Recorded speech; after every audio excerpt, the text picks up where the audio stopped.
Good evening, ladies and gentlemen.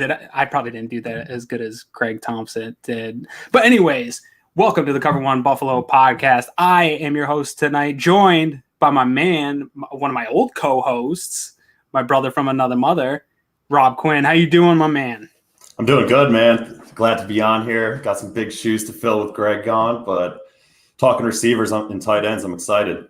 Yeah, we've been through these positional previews or reviews of these positional groups, and some of them, I'm not going to lie, they're tough to get through. Offensive line's not a ton of fun to talk about and get through, but wide receivers, tight ends, sign me up. Super excited about pass catchers in this sort of new age Buffalo offense that we've been clamoring for years. Now we got it with a bunch of pass catchers. You and I were just talking off air, talking about how are they going to keep certain numbers? Are they going to even be able to keep 7? Like, these are conversations. You and I have been at this a long time, Rob. We go way back at talking about this. And there were some years talking about this where we were trying to find 6 receivers for the Bills to keep. Now we're trying to see, hey, a good player might get cut. So this is very exciting show for me to talk about, but I'm really excited to have you back here because we had you on as a guest to talk about your Poyer piece, but man, we go back to the Locked On days when we were doing Locked On and early days of the Cover One Buffalo podcast. So glad to have you back, man. Real quick, before we talk about some big stuff that you've got coming up too here on the network, I do want to just remind everybody down here, you can see Underdog Fantasy with us here for the year. Promo code Cover1. If you download the app, use that promo code to get $25 in free money to play on the Underdog Fantasy app. I don't know if you've been over there yet. I haven't done it yet, gotten over there and downloaded it, but Greg has been raving about it. I know he's a degenerate when it comes to fantasy stuff like that. I told him I got to wait till the season starts before I start losing my money to all you guys. Have you done it yet? Yeah, I've looked at the app. I haven't done any drafts yet. I'm really excited for their best ball. I've never done that before, but I see a lot of people on Twitter talking about it. And then the parlay plays I'm looking forward to because make some money off of that. Greg was telling me about the prop. I think the prop stuff, player props, is where I'm going to be at this season. So come get me over there. But again, Underdog Fantasy, download the app. Promo code Cover1. It's going to be down here in the corner pretty much the entire episode. So if you forget it, that's on you. Rob, talk to the folks about what you and Kyle Salagi are doing, and you're the new addition to our podcast network here at Cover1. Yeah, so starting Monday, July 26th, Kyle Salagi, one of our other great writers, are launching the Cover One Roundup podcast every Monday at 9 p.m. Live.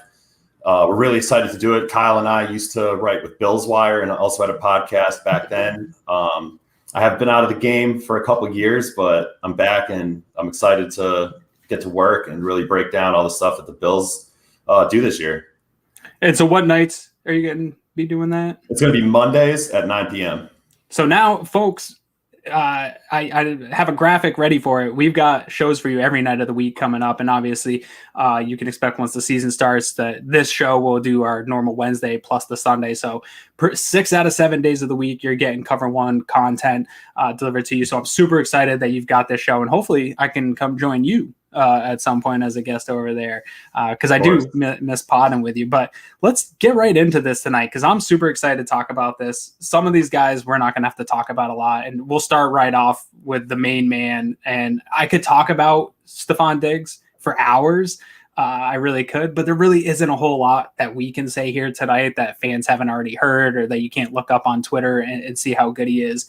But just, I haven't got to talk to you a ton over the last year. You were off Twitter, and so we didn't enjoy that season together and getting Stefon Diggs. This was a guy, Rob, that before the trade, during that trade deadline, I was pounding the table when I heard that he might be available, saying this is like up there with the Julio Jones of the world. Throw whatever you can to go get this guy. And then obviously it took another, 5-6 months for that trade to happen. But when it happened, I was elated. I couldn't believe it. This is the type of game-changing trade that I thought like a shady trade was going to be for this organization, but this time it came to fruition. Kind of catch us up on how you felt at the time and the season that Stefon Diggs had this last year. Yeah, like you said, Stefon Diggs is one of the few really game-changing talents at receiver in the NFL. And like when I got the notification on my phone that they traded for him, I was just like, wow, like almost as exciting as the LaShawn McCoy trade. But back then, the team really wasn't in the spot where they are now, where they needed that one piece to get over the hump. And you saw what Diggs really brought to the offense, like an elite route runner, somebody that commands coverage, and then obviously the quarterback that took his game to a whole other level in 2020. And I mean, this is the best receiver the Bills have had in my lifetime, probably. Rob, you can say it. I'll say it. I think two things. I think it was probably the most important trade in Bills history, in my opinion. I think probably the trade to get the Kelly pick, obviously, those got to Super Bowls, but that wasn't like a direct line trade to the player. But I think that the pick to get that was up there. But I think Stefon Diggs, talent-wise, not career production as a Buffalo Bill, I think the day he stepped on the field, he might be the most talented wide receiver the Buffalo Bills have ever had. Is that too hot of a take? I don't really think it is. I mean, you have Eric Moles and Andre Reed and some other guys that they've had, but I mean, in this NFL, with the amount the teams are passing and really what Diggs can do when he's getting that volume, we saw it last year. I mean, he led the NFL in yards in his first year with the team. It was just crazy to watch the things that he can do on the field. Now, we won't spend, again, a lot of time over here on Diggs, but one thing I want to touch on, this is something when we had you on, we were talking about Jordan Poyer and his transformation, with his addiction. And we talked about him having a full off season and without that hanging over his head, and how he might be able to even take a step further in his play. Stefon Diggs and Josh Allen did not have a full offseason together. We didn't see them working out till we saw Kroom photos putting a video together of them. And that was just one workout down in Florida. So we didn't get an offseason of these guys together. We're going to get a full training camp with these two players together. Do you think, with the historical season that we saw from this Bills offense and them leaning on Stefon Diggs and crazy moments like in that Pittsburgh game where you needed to get some offense going and they just continued to feed Diggs, is there more meat on the bone in these two relationship? Can we expect to see some more with more time on task, as McDermott likes to say, here in the offseason? What's your expectation there? Statistically, I don't think there's much more that he can do. 1,500 yards, 8 touchdowns, 127 catches, that's hard to top. But I think when you look at the connection that they have, that can only get better as far as timing. Josh talked about wanting to work on in-breaking routes during the offseason, and that's something. I mean, Stefon Diggs led the NFL in yards on hitch routes last year, which is like a curl but to the inside. But also, I think you're going to see a lot more,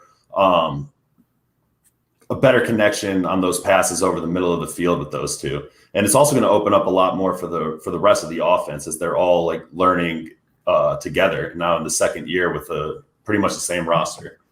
Yeah, absolutely. So Stefon Diggs is great. We know that. But this isn't a unit that is totally top heavy. And that's what usually and historically for the Bills, when they have one good wide receiver, that's kind of been it. You have the one good wide receiver and then you're patching together the rest of it.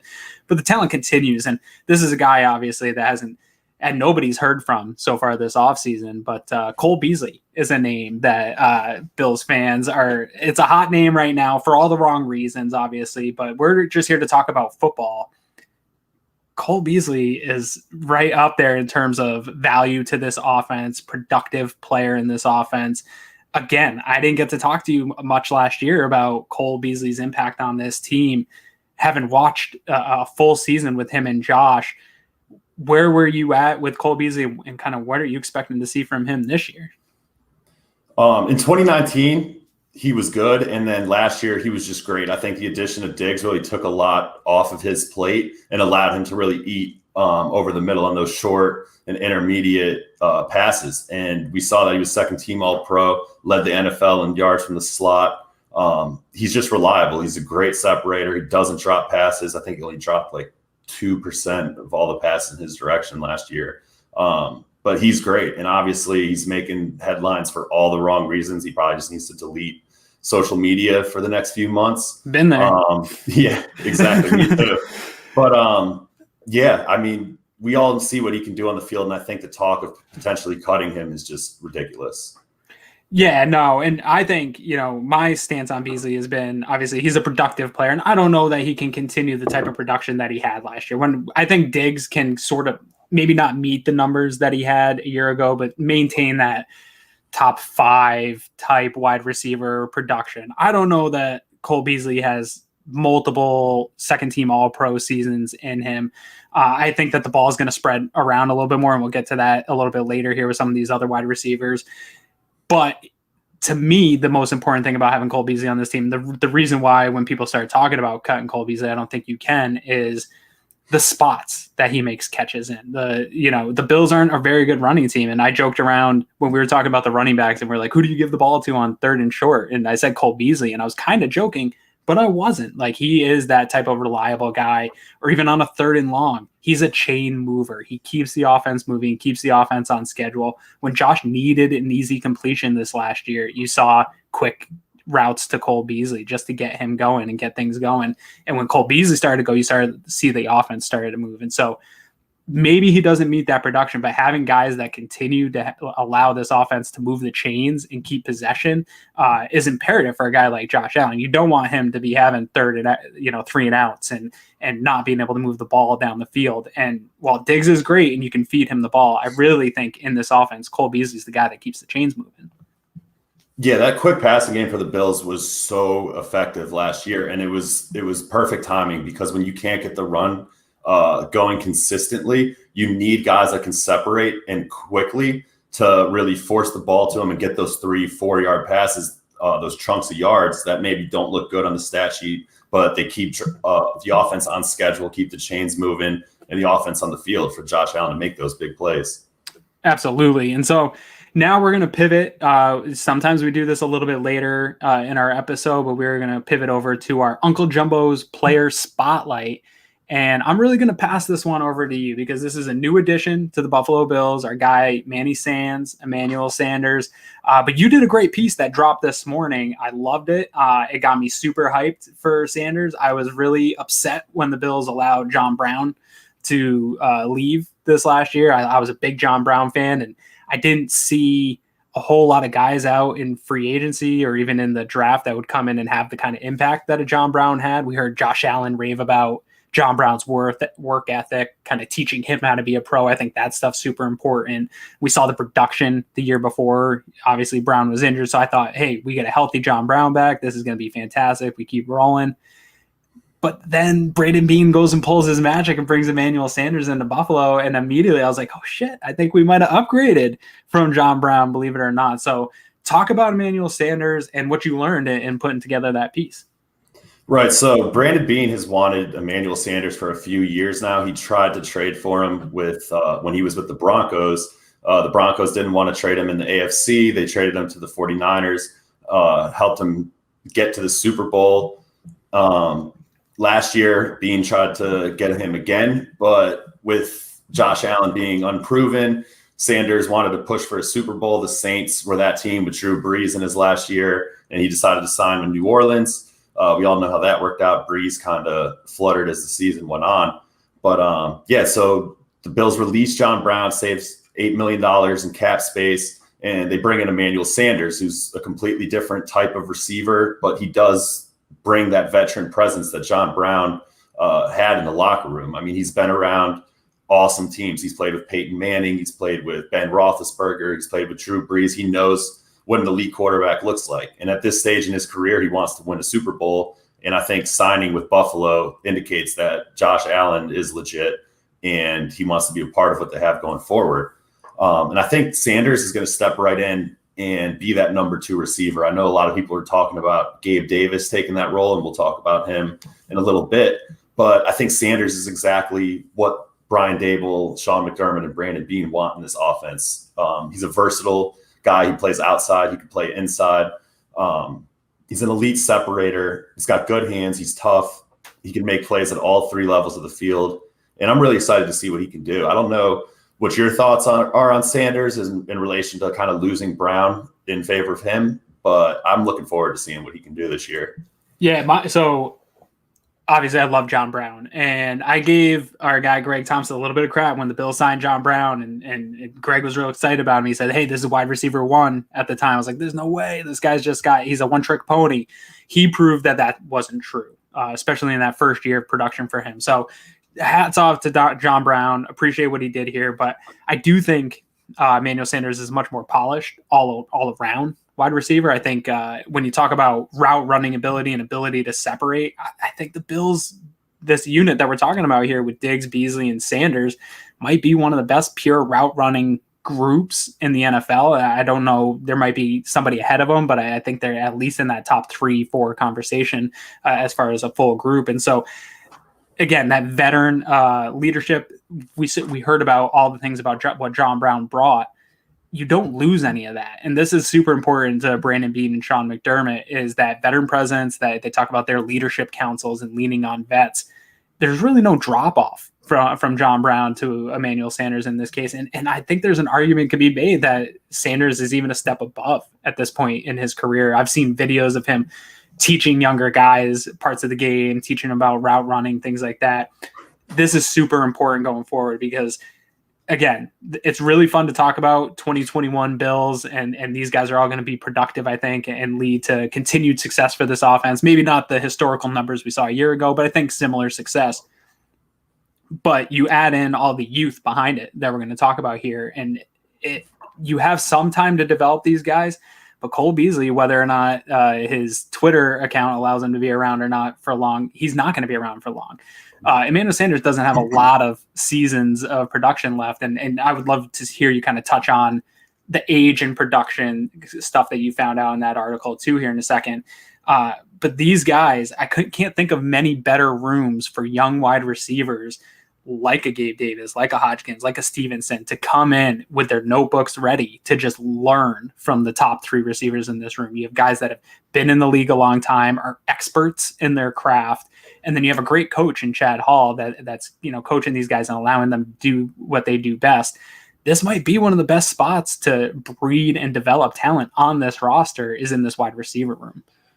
Yeah, I definitely agree. And the type of players that Brandon Beane wants on the team, and there are guys that are going to help. And you heard Gabe Davis talking yesterday on One Bills Live, talking about how impressed he was with Sanders already, getting in front of the team and telling his personal story. So there's obviously competition for playing time, but it's not a competition where guys are going to maybe not help out a younger guy or kind of ignore and pull a situation that you might see on another team. These guys on the team all want to help each other get better with a common goal in mind. And just to touch on one more thing, I mean, like you said, John Brown, definitely not a one-trick pony, but what he was that vertical field stretcher. And Sanders isn't going to give you that. He doesn't have that deep speed, but what he brings in the short to intermediate game is unmatched from what John Brown could do. But then you look at what they have on the roster and what they brought in the offseason to kind of replace that deep burner that Brown was. So real quick here before we hop into this pretty much second level of wide receivers here, I think when you bring in an aging vet, I think there's a lot of ideas that guys just hit walls, right? And that production is not going to be there. And this is the end of a guy's career. You did a little bit of digging in this article. Kind of tell me what you found there, and then sort of what maybe we can expect from Sanders this year in terms of production. Because it's great. He's had a great career, but he is, I mean, I'm around that same age. I'm on the wrong side of 32, and things are different when you get on that wrong side of 30. So the wall can hit at any time. This is a thing we talked about with Jerry Hughes the other day. Like, I think Jerry Hughes has a lot of juice left last year, but that wall could come at any moment for him. But what did you find when you looked into this as far as other older wide receivers? Right. So obviously being 34 years old, it's a concern. There's not a ton. You don't look at free agents and see a 34-year-old and like, that's the guy we need to take us to the Super Bowl. But doing research for this article, I looked in on Pro Football Reference to see like what the production was for receivers in their age 34 and up season. And I was pretty surprised. I mean, there's 61 seasons in the NFL since 2000 alone of receivers having at least 600 yards at their age 34 and up season. And there's 24 that had 1,000. So I don't think that Sanders is going to be that guy that gets 100 targets to kind of get where he's going to lead the league in receiving. But I think statistically that shows that he can make a real impact on his team production-wise. And I don't think that age will be an issue for a guy like him who relies on his route running, his short area quickness, his toughness and intelligence rather than just deep speed. Because we see a lot of guys that rely on their athleticism. And those are the guys that they rise very fast and then they fall off just as fast, if not faster. But I think a guy like Sanders, who's going to make plays in the short game, has some staying power. That's a great point. That some of those special traits, which we saw the Bills draft right this year, some of those real special traits that just jump off, those don't always translate to longevity. Where some of the stuff like Cole Beasley has and Emmanuel Sanders has does translate into longevity because you can continue to do that. And this is going to be interesting, and people might think that I'm a homer or stretching here a little bit, but that training facility that the Bills have, I think this comes into play when you're talking about guys towards the end of their career and be able to extend their longevity within a season. We're adding a game this year. I think that's a concern for anybody in that Jerry Hughes, Emmanuel Sanders range. I know some fans will say, hey, it's just one game, but the pounding that the NFL season and that toll that it takes on you is no joke, and especially at that age. So it'll be interesting to see if players come to Buffalo because they have the things in place, a good team, a team that's winning, plus they have this state-of-the-art training facility and they're focused on keeping players at their peak performance, if that can extend careers. So Emmanuel Sanders might be a case study for the Bills to get some of these older vets that still have a year or two of juice left, because they are going to have to fill in the roster a little bit like this going forward, where you just plug in a vet here and there who's just looking for a chance to win a championship. So Sanders, super interesting. I encourage everybody to head over to cover1.net, check out Rob's article, check out all Rob's articles, dude. You were grinding over there, putting out articles. I wrote maybe 3 articles in my whole time here at Cover One, and it's hard work to sit down, let alone every couple days putting out a really good piece. So happy to have you back writing for us, doing all the things that you do. Love that piece. Folks, go check that one out. Let's dig into this other section of the wide receivers. Obviously, you talked a little bit about Gabe Davis. I think a lot of people are very high on Gabe Davis, and really we liked what we saw from him a year ago.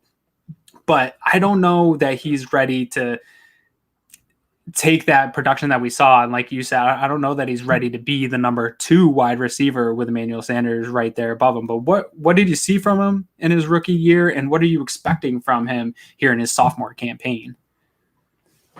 Davis came in and really surprised me last year with what he was able to do. I mean, I really liked what I saw from him at UCF, but the impact that he made, especially the amount of touchdowns and the big catches on the sidelines that he made in critical moments, were huge, especially for a rookie. And he really was extremely productive in that deep receiver role. So I'm looking forward to seeing him. And I know a lot of people are saying, oh, he's the number 2 receiver this year, but there's a lot that he needs to work on. I mean, in the limited role that he was used in last year, he thrived. Don't get me wrong. He's one of the best deep ball receivers in the league. I think he has 7 touchdowns, made some great catches, but he also had some serious drops. You look at that Patriots game, that was bad. He had 11.4% drop rate, and that's not good. So he needs to get better with his hands. He needs to get better with his separation as well. I think a lot of his production came on broken plays, and he was able to get down the field and make himself available for Josh Allen. And to be a consistent producer in the NFL, you can't rely on broken plays like that. It's a great thing to do, but it's not going to last over time.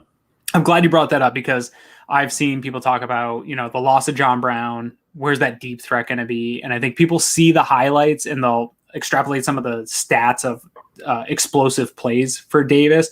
But I think a lot of it was on broken plays, which is great. You got to capitalize on those too, like you said. But I don't know. I think the things I like about Davis with the deep ball, he's got great ability to track, and that's hard when a ball is coming over your shoulder to track it and catch it and bring it in. That's difficult to do. He's very good at that.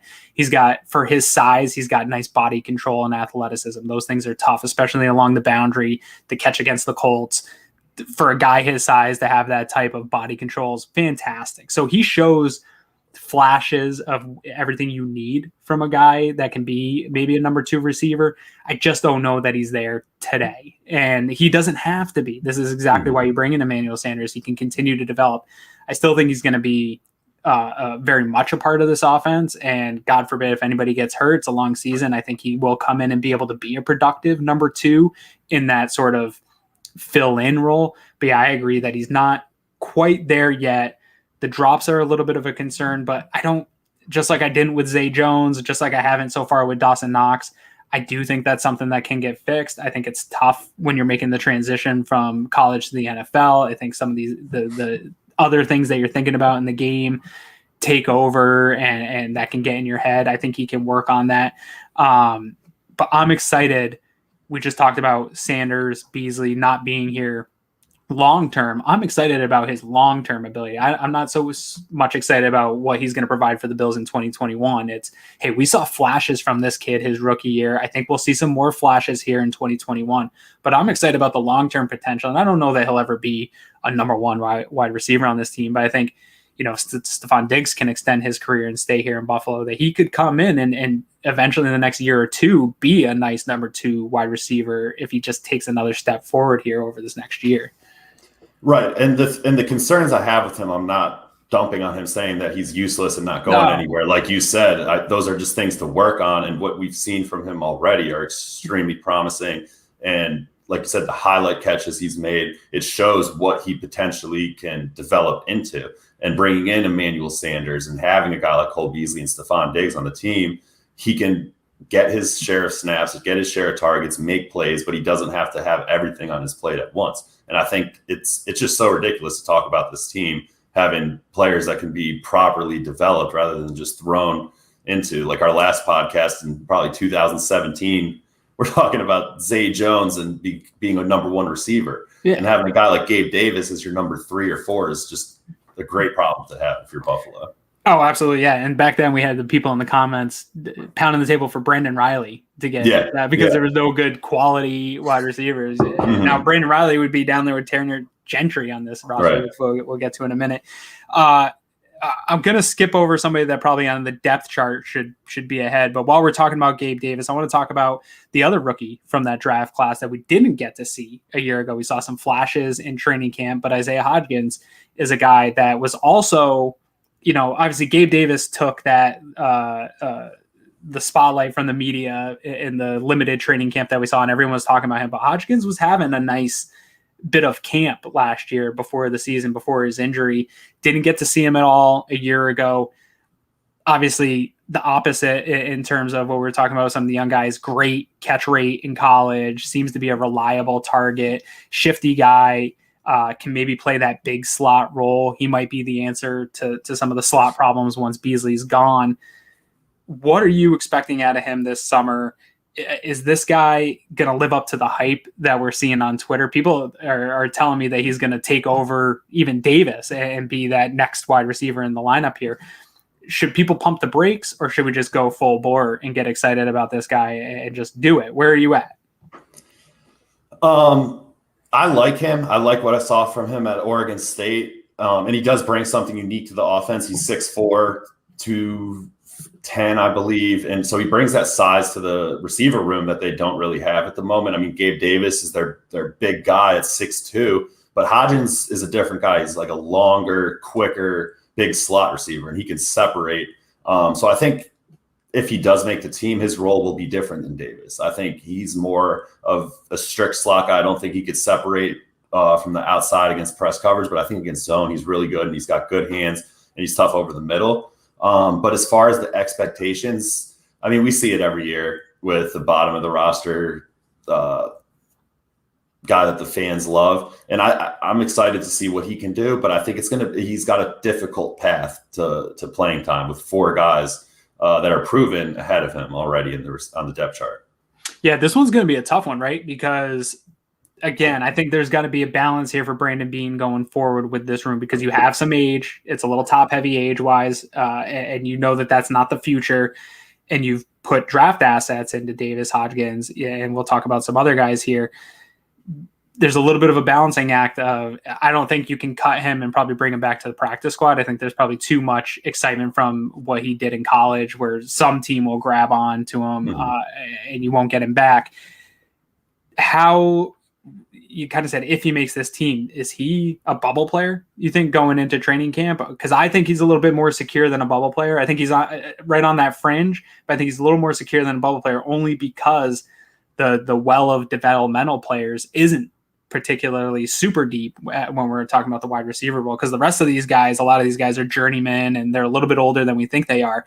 The youth movement is really with Hodgkins, Davis, and Stevenson. So where is he in terms of chances to make this roster for you? I think the front office is high on him. I know we heard what Josh Allen was raving on him, giving him the scouting report on him during mini camp, and Sean McDermott is high on him. They brought him back. They released him and then brought him back to put him on IR. So they clearly see something in him. But it's tough. Like you said, there's a lot of pros to keeping him, the youth, the ability, but it's a numbers game, and it's going to be tough because they're deep at so many positions. So if you're keeping 7 receivers, you're losing a defensive lineman or an offensive lineman. Yeah. So I do envy Brandon Beane, but not in the sense that he's going to have to get rid of some players that could potentially play key roles for another team this year. But Hodgins, I am pretty high on. Well, this is kind of getting off topic a little bit, but that's okay. I'm the host of the show tonight. Greg can't tell me what to do. This is a little off topic though, but this is one of these things that I struggle with is, do you keep 10 offensive linemen, even though I don't think that there's 10 good offensive linemen? It's just a bodies and numbers game and making sure that you have positions if somebody gets hurt, or do you keep better players at other positions? And we talk about it every week when we're going through these position groups. You're right. This is a deeper team than we've probably ever had to deal with covering the Buffalo Bills. And even that defensive line, everybody's like, well, Obata's gone. And I don't know, pump your brakes. I think he's going to make a case this summer where the Bills are going to probably have to keep an extra defensive lineman that they probably wouldn't have a year ago. And then you got some of these guys on the offensive line are they really worthy of roster spots, or do you just have to keep numbers because you have to keep some big bodies?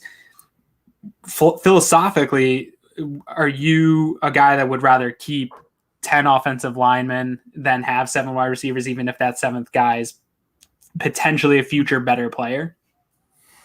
It's tough. I think it depends on the situation of the team. Like it's a case-by-case basis. If you're just going off numbers, I'm keeping the offensive and defensive linemen just because I think the amount of receivers just available are always going to be more than an offensive lineman that you can plug in, because even backups on most teams aren't.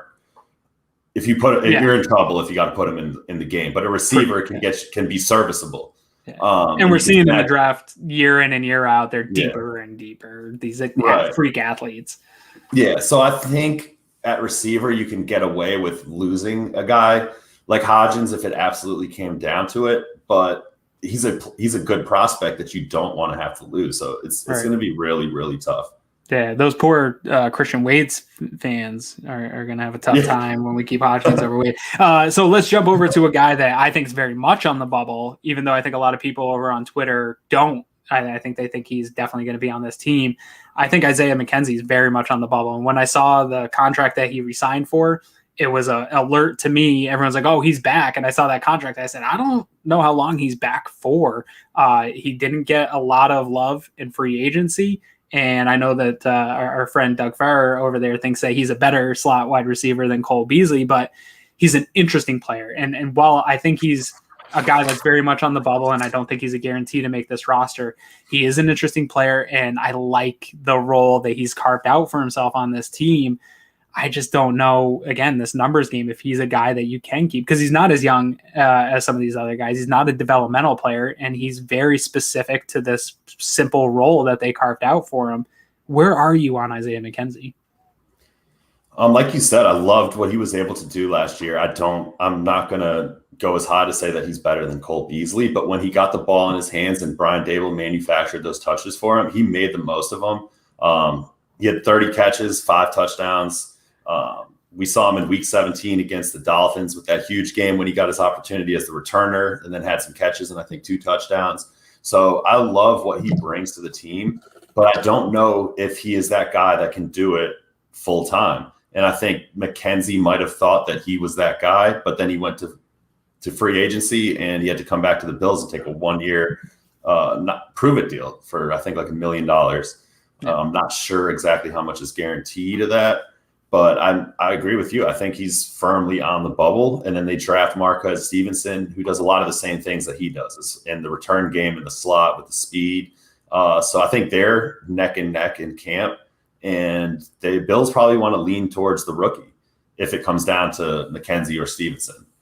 Yeah, and that was another thing that really caught my attention when it came to McKenzie, because right after that, they we don't really have to spend a lot of time talking about him, but they signed Powell, who's a returner, which I think showed me that they were putting emphasis on figuring that out. And like you said, McKenzie had a nice couple returns in that Miami game.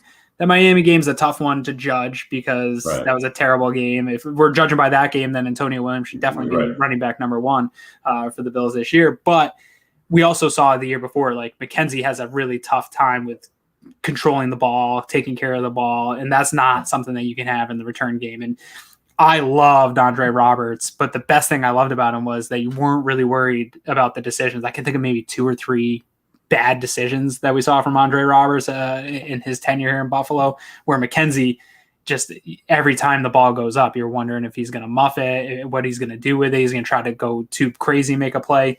And so they obviously have set looking for that return spot. And then they draft Stevenson. So we can jump right into Stevenson here because they draft a guy that is a speedy dude that can take the top off defenses. I think he can be a more dynamic wide receiver and be an actual wide receiver, not just a gadget type wide receiver in the NFL. Maybe not in 2021, and they might have to manufacture him the same type of touches as McKenzie. But again, I don't think you can keep both these guys. And they put a draft asset into Stevenson, and he is a guy that you can develop while other guys are aging out in this room. And again, I think this room is the perfect room to develop a guy like Stevenson. So you are a better draft guy than I am when you're watching these guys. What did you see from Stevenson in college? And do you think his game can translate to the pros in 2021 in the special teams role? Yeah, I like Stevenson. He's exciting to watch. He lines up in the slot outside, and he just smoked guys. But what I was surprised to see is because mostly you see the speed receivers, they're just run go routes. This guy was lining up in the slot, running over the middle, and then making guys miss. And he's explosive after the catch, which is what the Bills like. But like you said, I don't think you can justify keeping both Stevenson and McKenzie. It's got to be one or the other. And I think it's going to come down to who is the smarter player in the return game. Like, you need to know when to field it, when to fair catch it, when to come out of the end zone. And these are important things. It's not just the return ability and the speed. It's having the intelligence and awareness to know when to play and keep field position for the offense. Yeah, absolutely. So in terms of we haven't really gotten into any roster battles. Obviously, we talked about Hodgkins being a bubble player, but I don't know that there's a specific battle spot for him. It's just going to be more of a numbers game if they keep 6 or 7. But this is the first time we've come up to a real roster battle. And this is one that maybe not my top battle to watch this summer, but where for you in terms of these camp battles is the battle between McKenzie and Stevenson in terms of interest and intrigue for you to be watching here this summer? Yeah, I think it's extremely important because special teams are a big part of the game. We saw the value that Andre Roberts brought, and I think we took it for granted knowing that the Bills were going to get field position. Every time there was a kick or punt, you knew that the Bills were all right for the most part. Yeah. Now you have guys, McKenzie obviously he only had 2 kick returns last year, the 1 punt return. Stevenson doesn't really have much experience as a punt returner from college. I think he had 4 or 5. And punts are harder. Yeah, exactly. You got guys coming. There's less space to work with.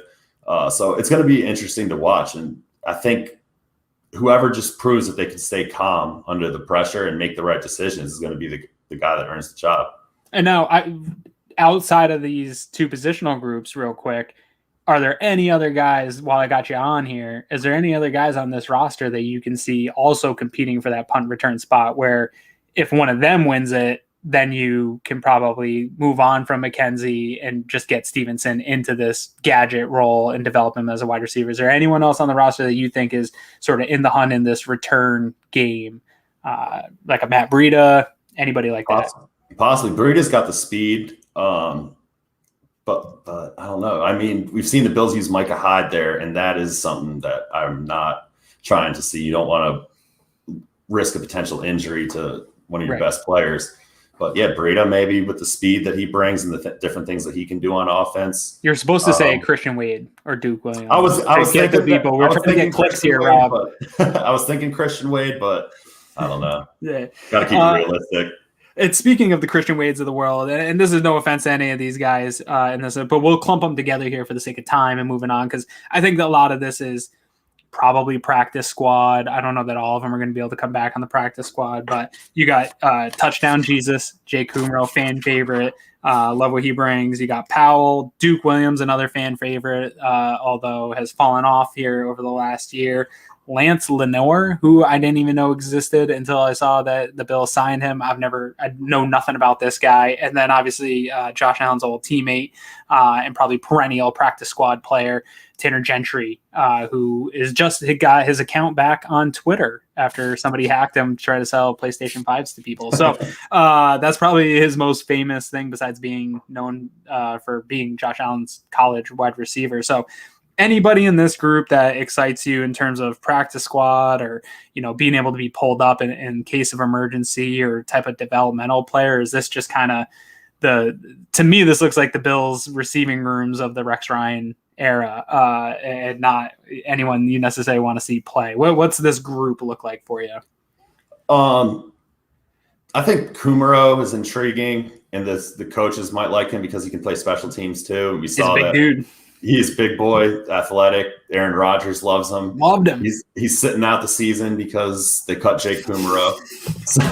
so won't even take money. He is the big time money. He is the root of the biggest quarterback controversy in the NFL. So you gotta love Jake Kumaro. But other than that, I mean, Duke Williams, I was excited about when they signed him, but that ship sailed.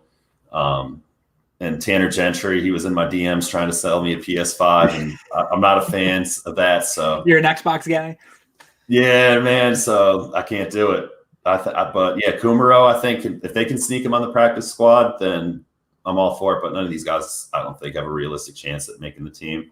Yeah, and Kumaro is going to be a tough one because when they cut him, the Saints picked him up right away. And Greg and I talk about this all the time because fans get all nervous in August and like, you can't cut Brandon Riley. Somebody else is going to take him. Or you can't cut this guy. And more times than not, that is not the case. Guys get cut all around the league. But I think there's a few guys on this roster, and I think Kumaro might be one of them, where that if they cut him, he's obviously, if Aaron Rodgers likes him, that's going to be enough to get some coaches. But he's done. He had his one touchdown for the Bills, and I think that teams like that size and special teams ability where he might be a tough one to bring back, but I can't see we're talking about young developmental players being on the bubble here that they've put draft capital into. I just can't see a path for Kumaro outside of hopefully there's too many other good wide receivers like you talked about that position's so deep that he just goes out and you can immediately bring him back on the practice squad. Because he's a guy out of this group, I think you're right, that in case of emergency, he's probably the one I want on the practice squad where you can pull him up for a game and maybe he gets a handful of snaps and nothing big, just like last year, like we saw from him. Nobody else on this list does anything for me. So this whole group, big picture wide receiver room for the Buffalo Bills. Obviously, Brian Daboll has shown that this is a passing offense now. This is a welcome to 2020s NFL. The Bills are here. They have a passing offense that's centered around the wide receiver position. We'll talk about tight ends in a minute. We didn't see a ton of production there. This is a wide receiver heavy team. Where do you stack this group in terms of, obviously it's Diggs, Beasley, Sanders, Gabe Davis, and whoever else is on this group in terms of league wide? Where do you have them? Are they a top 10? Are they a top 5? What do you think this Buffalo Bills room of wide receivers is? Definitely top 5. I mean, you look at the teams around the league, probably Pittsburgh, Arizona, maybe. I don't really know. Maybe Dallas. Dallas up there. Rams have. Yeah. But I mean, they're up there. So I would say definitely top 3 to 5 in the NFL. I like what could you if you went back in time and talked to us idiots doing podcasts and told us in a couple of years the Bills would have a top 3, top 5 wide receiver room with a young quarterback, we would have laughed you off the air. So let's get over to this other room, because I think, I wanted to save this one because the names aren't as good and it's definitely not a top 5 unit in the NFL. But I think that there's more intrigue here at the tight end position, because going into the draft, everybody was certain that the Bills were targeting a tight end at some point in this draft. And it wasn't a deep tight end class, so it wasn't a great year to be targeting tight ends unless you were in the top 10 looking for a Kyle Pitts. Outside of that, wasn't a whole lot.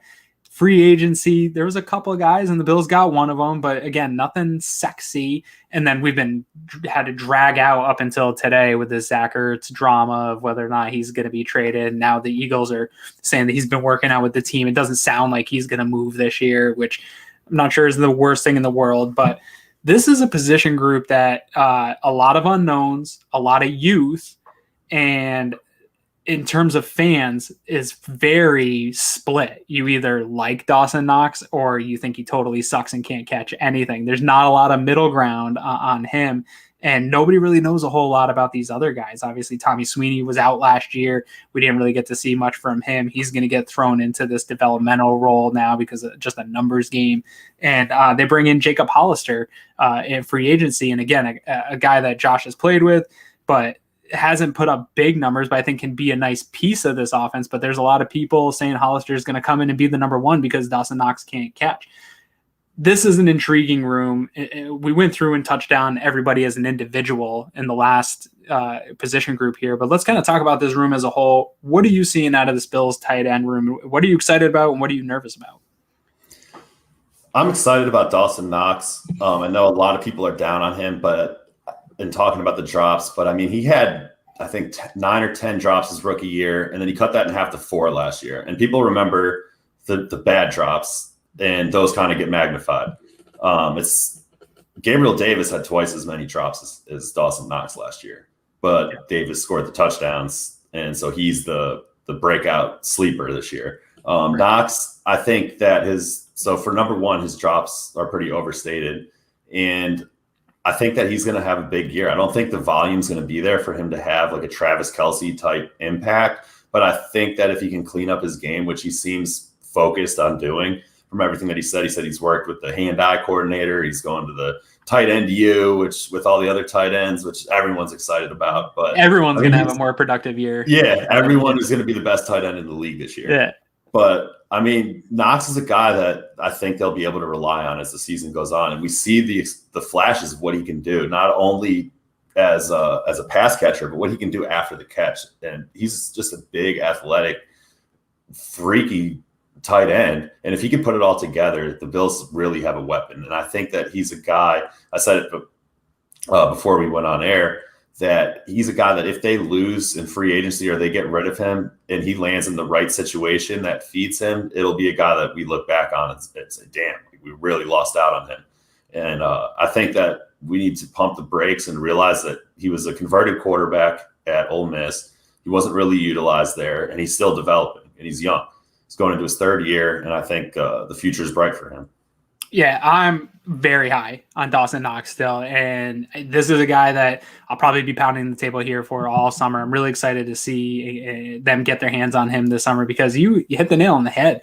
I think we talked about Josh Allen and everybody giving him the time to develop as a passer, and when people talked about the Sam Darnolds of the world and how many reps ahead of a Josh Allen they were, like, guys come into the league and not everybody starts at the same starting line in terms of development. In terms of tight ends, a converted quarterback in that Ole Miss offense with plethora of wide receivers, he didn't get very much run. He didn't run a lot of route. They didn't ask a lot of him. So you got a guy that not only is he raw, but he didn't really get the tutelage in college that you really probably want him to get at that position. So he came in super raw, but he has all the intangibles you look for in these top tight end targets. I don't think he's ever going to be a George Kittle, and I think people kind of put that on him when he came out because of the raw aspect and the athletic ability, and they're like, oh, this kid could be that. I don't think he's ever going to be a George Kittle, but I do think that he can be a productive member of this offense. I think he'll be the runaway number one tight end. I don't think Hollister is going to challenge him for that. I think Hollister will get some production. We can talk about that in a second, but The one thing that stand out to me for Knox is, again, I agree with you. He cut that drop rate in half. I don't think the drops are that big of a deal. I think he's improving on that. But what stood out to me is when you look at next gen stats and his separation ability, he's getting open. And that is what matters the most to me is can you get a tight end that's going to get open? And that was my problem with everybody wanted Zach Ertz, and Zach Ertz would come in and be the most productive tight end the Bills have had in a long time in terms of just you go to Pro Football Reference and look up the numbers. He would come in and be one of the top tight ends the Bills have ever had. But when you actually turn on the tape and look at Zach Ertz, he's not separating. He'll get open, he'll be consistent, he will make a play. He's not getting any yards after catch. He's not going to make a big play. He's not going to truck anyone. And when you're talking about an offense that features all the wide receivers we just talked about and the production at that group that we just talked about, and you're looking at the offense that doesn't feature the tight end as the number one route in almost any play that they're running, I think the lack of production for Knox wasn't so much that Knox isn't any good. It's that there's one ball to go around every play. And if I was Josh Allen, I'm looking at Stefon Diggs first every play, and then I'm looking at Cole Beasley anyway. And Knox is going to be third or fourth guy that I'm looking at almost every situation. But the fact that he's getting that separation and getting open tells me all I need to know about this guy can probably have more production if they were to feed him the ball a little bit more. And as teams start to try to take away Stefon Diggs, I think you'll see some more production for him. But I do think Brian Daboll has to scheme up some ways to get the ball in his hands because, like you said, he has some big playability. And if you're going to have a guy that's a limited role but has that athletic ability, I want a guy that's going to be able to break those explosive plays. I don't need a guy to just get 3-4 yards and move the chains. That's what Cole Beasley can do. He can be your chain mover. I need a guy that can catch it and take it another 20 yards and stiff arm a guy and get that explosive play. So I'm super high on Knox. And if anything, fans are worried about him in the drops and stuff like that. Blocking is the biggest concern for me with Dawson Knox. And if you go look at that, the issues with the run game video that Eric Turner and Anthony Brauchka did, Knox had a few runs where he didn't block very well. And I want to see him become a better blocker. And I do think that that's something that you can develop here in the fourth or third year of his career. But it's a slow developing position. This guy was super raw. We see tight ends all the time take years to develop. Darren Waller just had a huge breakout year after years of not developing. I think Knox is on the cusp. It might not be this year. I think it's coming. And I think you hit the nail on the head that if we don't allow him to develop and be the player that they thought he could be, he's going to go somewhere else and become that player. Hollister. Bills bring him in from Seattle. Mediocre production, nothing crazy. What do you think his role is this year? And do you think he can take that number one tight end to start the year from Knox, or do you think he's firmly planted in as the number two? I think he's definitely the number two, and I think he brings some similar attributes to what Knox does. Obviously, he has the familiarity with Josh Allen from Wyoming. But like you said, in Seattle, I don't think he's going to make big plays, but he's consistent. He's going to get you the 7-8 yards over the middle, maybe stretch the seam a little bit, but I don't think you're going to see any crazy dynamic plays out of Hollister. And I think he's definitely the number two because Knox is a guy that can be dynamic. Yeah, no, this is my concern with this room. And I know folks kind of didn't love having Lee Smith on this roster because he's not really a tight end necessarily, although he had a couple touchdowns. But Hollister also not a great blocker, right? So I think while Knox and Hollister aren't necessarily the same in terms of athletic profile, I think they both have the same weakness, which concerns me with your number one and two tight ends. And again, the Bills aren't going to be a run first team in any situation, but they want to see improvement from that, from that run game. That's going to require the offensive line and tight ends being better play in and play out at blocking. Tommy Sweeney is probably the next in line. Obviously there's Nate Becker there too. And a guy named Quentin Morris that I don't know anything about. Do you think one, is Tommy Sweeney or Nate Becker going to make this roster? And two, are they going to be able to turn any of these guys into any type of consistent blocker to have that type of tight end that they lost in Lee Smith? I think that's something that training camp in the preseason is going to tell us. Sweeney had a couple plays in preseason last year, but other than that, obviously with the COVID, situation that he dealt with missing the entire season. We don't know how he's going to respond to that. And then we have Reggie Gilliam. We should have talked about him in the running back preview show we did. Yeah. He's really a fullback, but they listed him at tight end. Can he do anything at tight end, do you think? Do you think they try to use him more there, or is he pretty much that fullback role? I don't think he's lining up attached to the line of scrimmage and doing much unless it's like a short yardage situation. I think he's more like that H-back that they could put in at the fullback role and maybe split out. But I don't think he's having a real role. And I think that Sweeney is going to have to prove himself as a blocker if he wants to make the team. And so this group is not a great group. And so what are you expecting? Obviously, I think we're both high on Knox, but I don't know that that's all of a sudden going to be super productive season out of this guy. What should fans expect out of this room in terms of production from the tight end position? Is it going to be similar to a year ago, or do you think that this room can improve in terms of production from a year ago? I think you get improvement in the production from last year because we know Knox missed some time, and it took him a little while to get fully healthy after dealing with COVID. And I think that he's going to improve. He's had a full off season to get healthy, work on his game. And but I think we do need to pump the brakes from what we define as a breakout season for him.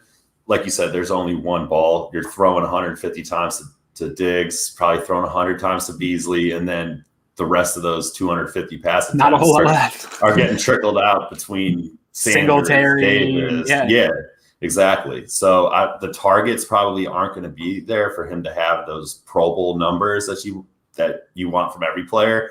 But I think you're going to see more consistency and ability in like critical situations on the third downs. Maybe his blocking gets better, and I think that his hands will be a little bit better. Awesome. Well, we're coming to the end here. We've put an hour. This was an easy hour with you, my man. I miss having you on. So this has been great. Before we get out of here, I want you to tell the people some of the other, we obviously touched on the Emmanuel Sanders articles, but some of the other stuff that you've already done and some of the stuff that's coming up in the pike here for Cover One that you're working on. Yes, so I've had stories on Zach Moss, Ed Oliver, Emmanuel Sanders most recently. I'm working on a piece about Tremaine Edmonds with the Fred Warner contract that was given today. Yeah. So you could look out for that probably sometime tomorrow, maybe Friday at the latest. You got to let me know. I got to get you a graphic on that thing. Oh, yeah. So, and I'm looking forward to that one because I saw that. I didn't make any comments on Twitter, but I saw that Warner contract, and dude, we'll have to talk off air about Tremaine Edmonds, but I'm excited to see what your thoughts are on that. So where can the people find you? And again, for people that missed earlier in the show, tell us again what you and Kyle got going. Yes, you can find me at Rob Quinn 619. I follow pretty much anyone that interacts. So if you want to talk Bills, just give me a follow. And starting Monday, July 26th, Kyle Salagi and I's Cover One Roundup podcast. We're going to be talking training camp, battles, rumors, giving hot takes, and then throughout the season, every Monday at 9 p.m. Make sure you guys tune in. And this is probably the most important question of the night because people just can't wrap their heads around it when they find out. Rob, are we related to each other? You got to keep that a mystery. The most interesting thing probably is that my father and Rob's father share the same name, which makes the whole thing even more weird. But we do not have the same father. That's what I'll tell you. We're not brothers. So I'll leave the rest up to you guys. Rob's so much more handsome than I am. I don't know why you guys would even think. And if you don't know, I'm exactly average. I'm like 5'9", super average guy. Rob's like 6'8" and jacked out of his head. Like, I don't think there's any chance. If you saw us stand next to each other, nobody would ever think that we're related. Just our Twitter handles look almost the same. So speaking of Twitter handles, you can find me at Aaron Quinn 716. Obviously, make sure that you're following, if you haven't already, my boy Greg Thompson, who we missed tonight. His first show on the show with me. The dude's a grinder, so I hope he's enjoying himself, having a few beverages tonight. I'm sure he's not. I'm sure he's just watching the show and arguing with people on Twitter instead. But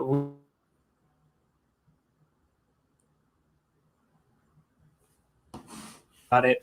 Make sure that you are in the we skipped there for a second. Make sure that you're checking out all the things that we're doing over at